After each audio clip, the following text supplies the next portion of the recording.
días y muy bienvenido al grupo de trabajo 3. Qué bueno ver a ustedes. Yo sé que anoche ustedes están disfrutando un poquito con el juego, pero gracias por estar aquí otra vez. Y bueno, lamentablemente mi español no mejora mucho de ayer hasta hoy, entonces ustedes deben sufrir aún más con mi acento y mis equivocaciones. Pero parece como Francisco ya habló sobre todo, no sé si hay más para añadir, pero voy a hacer mi ponencia de todos modos.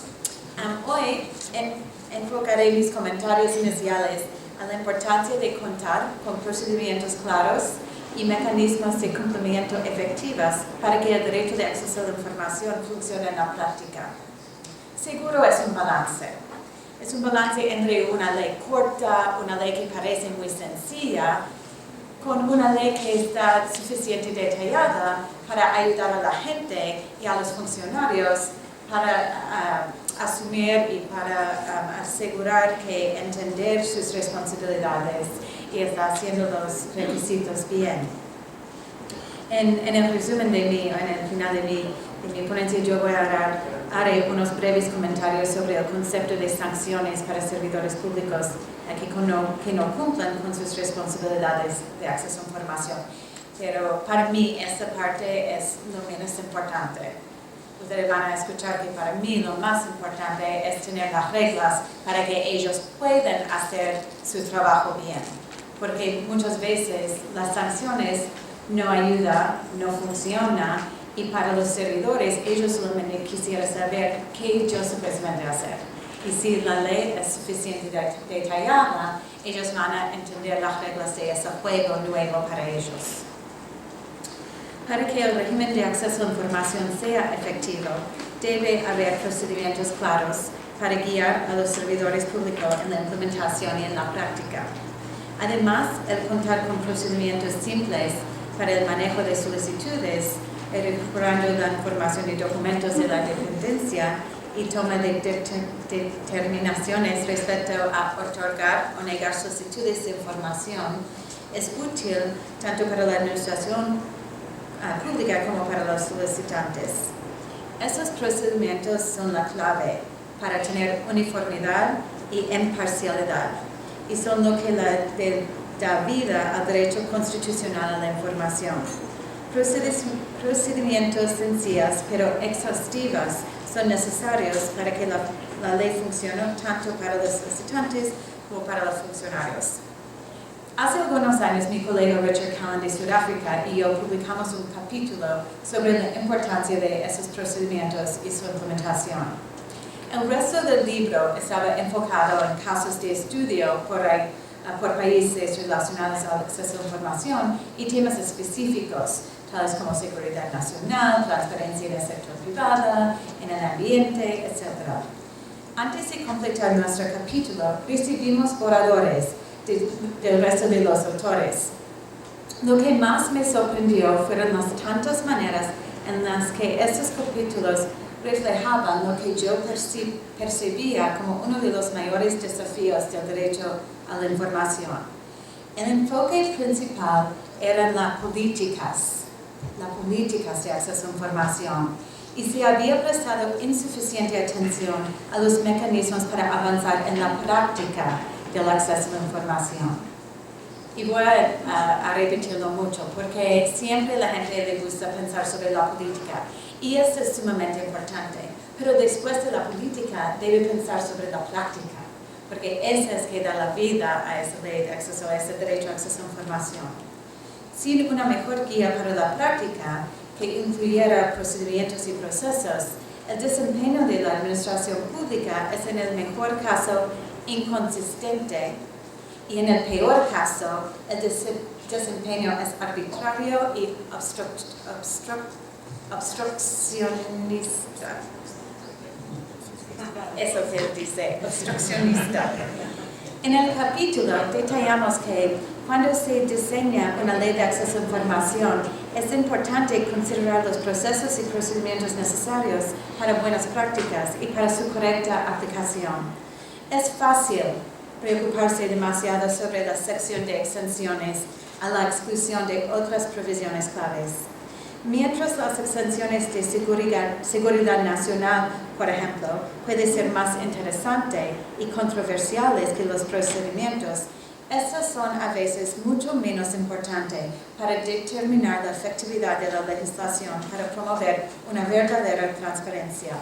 Siempre me gusta decir que quizás la sección de exenciones es lo más sexy de una ley de acceso a información, pero esa parte sexy, como nosotros sabemos, cuando es más viejo no es tan sexy, pero que sigue es el parte de procedimientos. Esa parte aburrido, pero necesario. En 2002 en Perú, por ejemplo, tuvieron meses de reuniones productivas entre los promotores del acceso a información y las Fuerzas Armadas para negociar y acordar las exenciones de seguridad nacional. Sin embargo, no se invirtió la misma energía para diseñar un sistema de archivos o un procedimiento de apelaciones.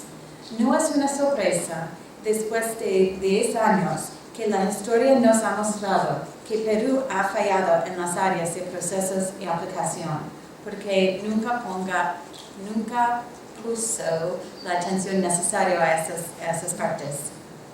El enfocarse exclusivamente en las exenciones puede ser erróneo, pero para aquellos que sienten que la ley va a crear más exenciones, me gustaría comentar que una ley de acceso a información en la práctica establece límites para las exenciones, lineamientos uniformes para aplicar las exenciones y un mecanismo claro para apelar negativas. De hecho, inclusive argumentario que los servidores públicos, particularmente servidores públicos de menor rango, están más dispuestos a otorgar información cuando existen reglas claras a seguir que cuando deben hacer sus propias determinaciones sin ninguna guía. Por esa razón, nuestro grupo de trabajo ayer, el grupo 3, pasó el día de ayer discutiendo sobre la importancia de incluir exenciones claramente definidas y limitadas en la ley de acceso a información y incluir provisiones que garantizan que dicha ley sea suprema o tiene la prevalencia. Al incluir los sustentos de las exenciones, por ejemplo, cuando la publicación de información causa serios daños a la seguridad nacional, a la privacidad, a las relaciones internacionales, etc. Y al incluir la prueba de interés pública, o sea, un balance entre las intereses públicas en la no entrega de información contra el interés al público saber esa información o conocer la información. Con eso, los funcionarios públicos encargados de responder a solicitudes estarán mejor capacitados para proveer o negar documentación. Si el funcionario público no tiene reglamentos claros para la publicación de información, siempre él o ella prefieren la opacidad. Para ellos es mucho más seguro decir no que dar la información. Particularmente los que no tienen la senioridad, para ellos prefieren cuidar la información que dar la información. Y por eso necesita esas reglas para apoyarlos, siente más cómodo en el otorgar de la información. Luego, entonces, debe ponerse más énfasis a los procedimientos para evaluar solicitudes y en las apelaciones legales cuando las exenciones se utilizan para resguardar información. Algunos de los temas a enfatizar y que debería recibir mayor atención son, primero, la publicación obligatoria de cierta información, o sea, la publicación automática. Segundo, maneras en las que pueden hacerse las solicitudes. Y Francisco ya habló mucho sobre cómo una persona puede entregar su solicitud a información. También necesita límites de tiempo para responder a solicitudes de información. Y una nota sobre eso. Yo estaba trabajando en esa área hace 15 años y muchas veces gobiernos y la sociedad civil está haciendo presión para un corto plazo para la entrega de información, como 7 días hábiles o 10 días hábiles. Para mí lo más importante es que ustedes o alguien que está redactando una ley de acceso a información no ponga un tiempo, un periodo que ellos no pueden cumplir. Porque si no puede cumplir con ese tiempo, no vale la pena que tiene eso allá. Y como ejemplo, en los Estados Unidos, nosotros tenemos el periodo de 30 días. Y casi nunca el gobierno puede dar la información en 30 días. Casi siempre ellos están tratando de prolongar el tiempo porque no tienen la capacidad de responder en 30 días. Y ese es un sistema que tiene más de 60 años. Entonces yo entiendo esa tendencia de poner con 10 días o 7 días. Pero si no puede hacerlo en el largo plazo, no vale la pena poner algo tan corto. También, como habla Francisco, es importante el nombramiento del oficial de información. 5. Las responsabilidades administrativas para apoyar a solicitantes. La forma de responder a las solicitudes. Sanciones por falta de cumplimiento. Requerimientos para informes anuales, y esos informes están dando al Congreso para que ellos también puedan supervisar la función de acceso a información, y procedimientos de apelación. De esos componentes procedimentales, me gustaría enfocarme en el tema de oficial de información, o sea, persona responsable en cada dependencia de la recepción y respuesta de solicitudes y de la supervisión de la publicación proactiva. Un oficial de información es un puesto indispensable y necesario para que la ley de acceso funcione. Y no debe ser una persona que su propia responsabilidad es como oficial de información. En algunas agencias, si no reciben muchas solicitudes, una agencia pequeña puede dar esa función a una persona que ya existe, para que es otra responsabilidad. Pero en las agencias más grandes quizás debe tener una persona que ese es su puesto full time haciendo eso. Pero ese puesto es necesario. Al designar a un funcionario específico como el oficial de información responsable, la capacitación y creación de capacidades puede enfocarse a un solo individuo. Es más fácil que una persona esté bien capacitada de tratar de hacerlo por toda la agencia. Y los solicitantes saben dónde encontrar ayuda. Además, este oficial podrá coordinar los esfuerzos en la materia de la dependencia.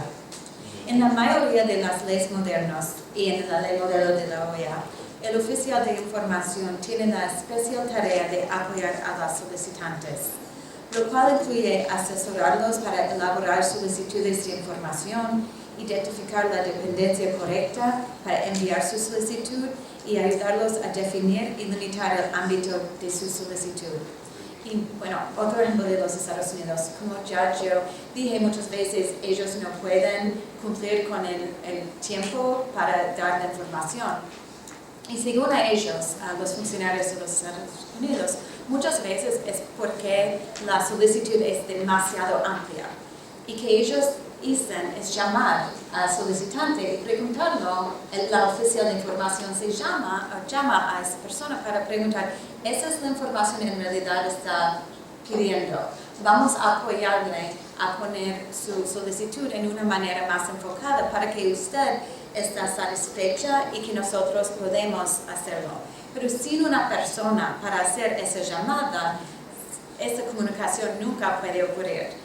La agencia va a fallar en sus responsabilidades y los solicitantes seguro van a estar muy decepcionados. Entonces, para mí, este oficial tiene un rol bien importante.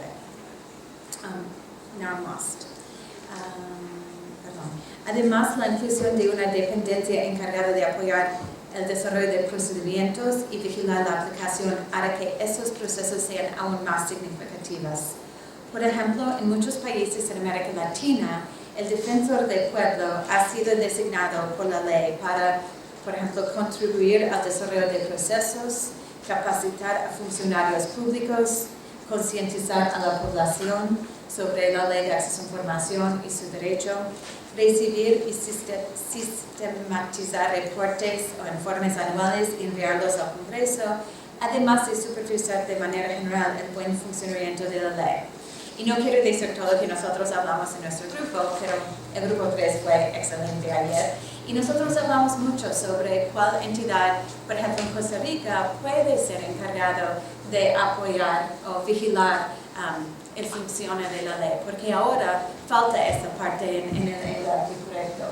Y nosotros tuvimos una gran debate sobre eso. Creo que ustedes en el futuro van a debatir o conversar sobre eso aún más. Pero esa es una parte que nuestro grupo piensa está quizás faltando en su anteproyecto. Ese órgano de la administración que puede vigilar todo el funcionamiento de la ley. La cantidad de detalles procesales necesarios puede depender de la cultura administrativa. En algunas leyes hay 30 artículos. En otras leyes tiene 100 artículos, bien detallados. Depende mucho de la cultura. Por ejemplo, en países como Sudáfrica, donde los servidores públicos están acostumbrados a seguir las leyes con gran deferencia, ha resultado crítico detallar todos los procesos dentro de la ley y limitar la discrecionalidad. Durante los últimos 4 años, como nosotros hablamos ayer, he estado trabajando en China para proveer asistencia técnica y apoyo para la puesta en práctica de su regulación sobre información de gobierno abierto.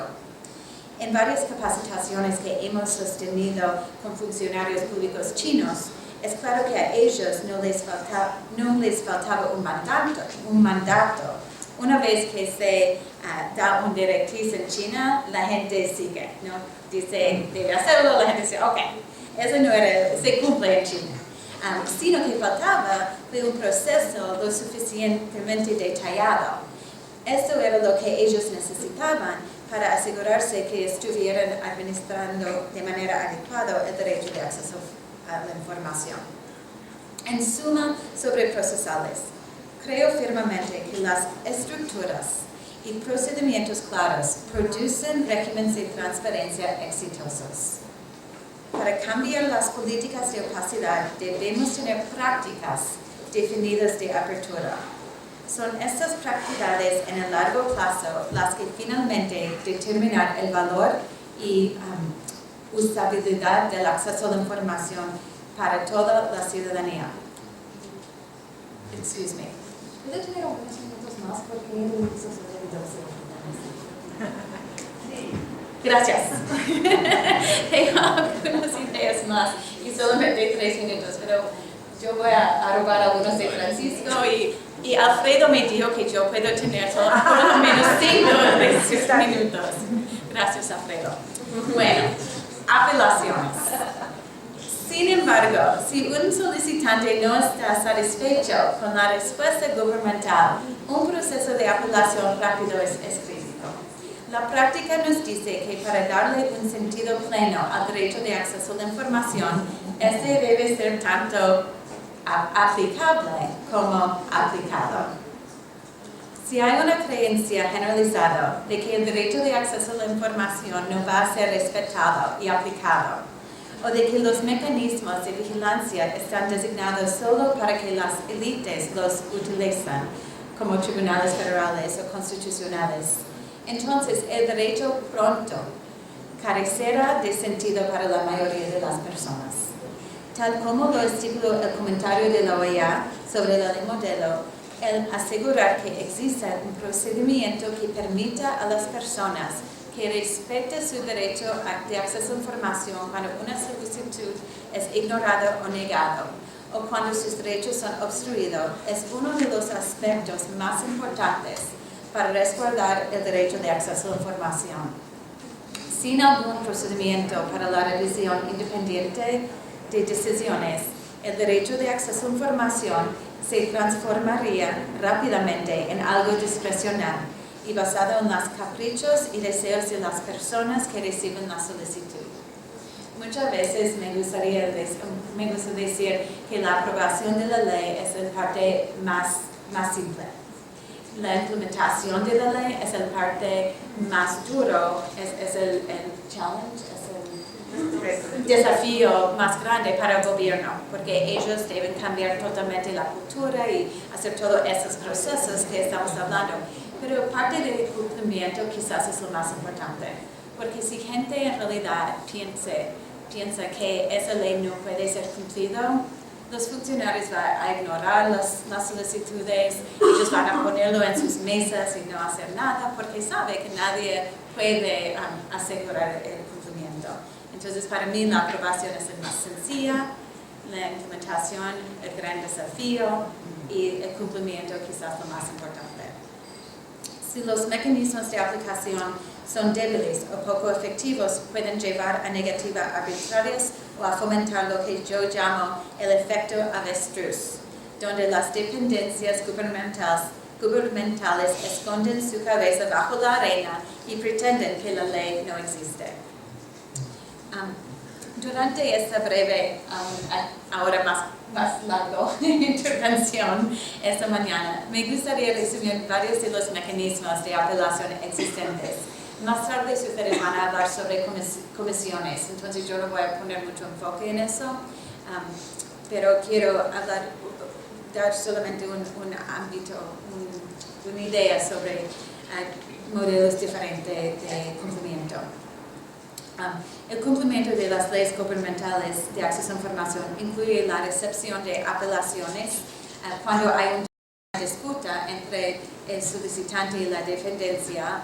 Por ejemplo, si existe una decisión negativa, total o parcial de la entrega de información. El mecanismo incluye la investigación de la queja y la emisión de resoluciones. En algunas jurisdicciones, los mecanismos de cumplimiento incluyen la mediación también o alguna otra alternativa para resoluciones de disputas. Pero este es no es reciente, pero no hay muchas jurisdicciones que tienen este tipo de mediación. Algunos sí, muchos no.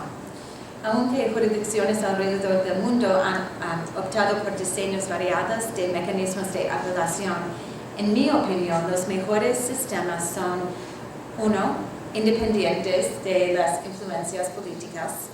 2. Accesibles para los solicitantes, lo cual incluye garantizar que en las etapas iniciales de las apelaciones, el solicitante puede pedir rectificación sin la necesidad de representante legal. Bueno, soy una abogada, pero aún yo estoy diciendo que necesito un sistema que no necesita abogados por cada etapa. Debe ser asequibles, oportunos, y para mí la preferencia es que esas apelaciones o la gente que está escuchándolo son especializados, ya que las leyes de acceso a información son complejas y necesitan un delicado balance entre los intereses legítimos del Estado y los intereses del público. En todos los casos, el proceso de apelación comienza cuando el solicitante no está completamente satisfecho con la respuesta de la dependencia, o en muchos casos no respondía a la solicitud. El punto de partida de una apelación es que la administración pública tiene la carga de la prueba para demostrar por qué tomaron la decisión que tomaron. Se entiende que la decisión se facilita ya que le obligará a que la decisión esté por escrito y incluya este razonamiento. La carga de la prueba recaerá en el gobierno durante todo el proceso de apelación, a no ser que el solicitante señala que el balance de interés público no fue aplicado correctamente. O sea, sigue esa prueba de daño, sigue con el gobierno siempre durante el proceso de apelaciones. Siempre ellos deben mostrar por qué no está dando la información. El único momento que el solicitante debe probar algo es cuando hay un balance de interés. Y este solicitante debe mostrar por qué es en el interés más al público conocer esa información que el dañado de otorgar la información. De manera general, la apelación de una negativa de información comienza por una revisión de la dependencia a la cual fue solicitada esa información. Eso de manera frecuente se traduce en la revisión de la decisión por un funcionario o ministro de más alto nivel dentro de la misma dependencia. Se llama una internal review, una review interna. En muchas jurisdicciones, las apelaciones internas son obligatorias y son un primer paso antes que el solicitante pueda buscar medios externos para hacer valer su derecho de acceso a información. Cuando comencé a trabajar en el área de acceso a información, fui bastante escéptica de los beneficios de la revisión interna. Estaba preocupada que esta revisión se traduciría a una aprobación repetida de las decisiones iniciales. Pensaba que el revisor de más alto nivel seguramente había sido parte de la decisión inicial y que sin dudarlo respaldaría la decisión de sus colegas. Y eso resultaría en una demora que le negaría al solicitante una oportunidad real de rectificación. Sin embargo, en los últimos años mi opinión sobre las revisiones internas ha cambiado. Ahora he comprobado que con frecuencia las decisiones iniciales en realidad cambian después de una revisión interna. Las instancias donde los supervisores se inclinan a revisar una solicitud y encuentran que no hay razón para una negativa son en la práctica la manera más rápida para resolver una apelación. O sea, ahora yo siento más sobre esa revisión interna, porque yo lo vi cuando un supervisor dice, ¿y por qué no está dando esta información? Recuerda, los funcionarios públicos prefieren guardar la información y para ellos es más cómodo. Pero para los supervisores, gente con más senioridad, puede revisarlo y dice, hay nada aquí que pueda dañarnos, da esa información a la gente. Entonces, para mí, esa revisión interna ya tiene más sentido que yo pensé antes. Pero como siempre, necesita haber potencial para apelaciones externas. Los modelos más comunes incluyen acudir directamente a los tribunales, como en el caso de los Estados Unidos, acudir a la Comisión de Información, que tenga el poder de ordenar a una dependencia dar la información, como lo en México, y acudir a una Comisión de Información o un defensor del pueblo que tenga la habilidad de emitir recomendaciones o aconsejar a las dependencias, pero que no tenga autoridad para ordenar la dependencia de la información. Al final, el modelo seleccionado depende del contexto y cultura del dicho país, con los aspectos positivos y negativos de cada uno. Tal vez durante la discusión o las mesas redondas podemos hablar más sobre algunas de las casos específicas de cada modelo a detalle. Bueno, finalmente, sanciones. Un repaso breve sobre sanciones. Aunque es claramente importante incluir alguna forma de sanción dentro de la ley para funciones públicas que de manera consciente y contrario a la misma impidan el acceso a información, destruyen documentos, etc.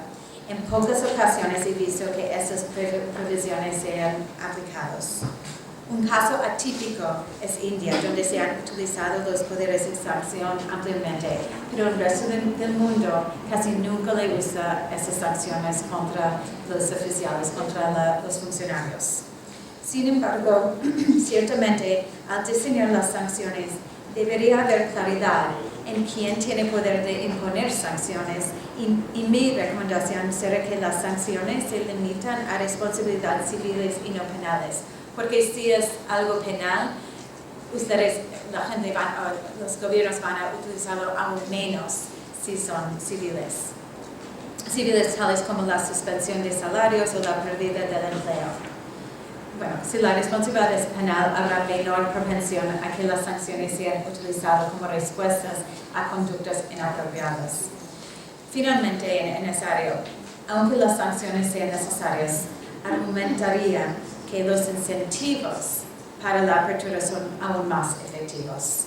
Buscar la manera de premiar a los funcionarios públicos por conductas positivas puede ser la mejor manera de impulsar verdadera y permanente la cultura de transparencia en la administración pública. Muchas gracias por el tiempo prolongado. Gracias a Alonso para su gentil otorgándome a ese tiempo y gracias a ustedes por sufrir con mi español una vez más. Gracias.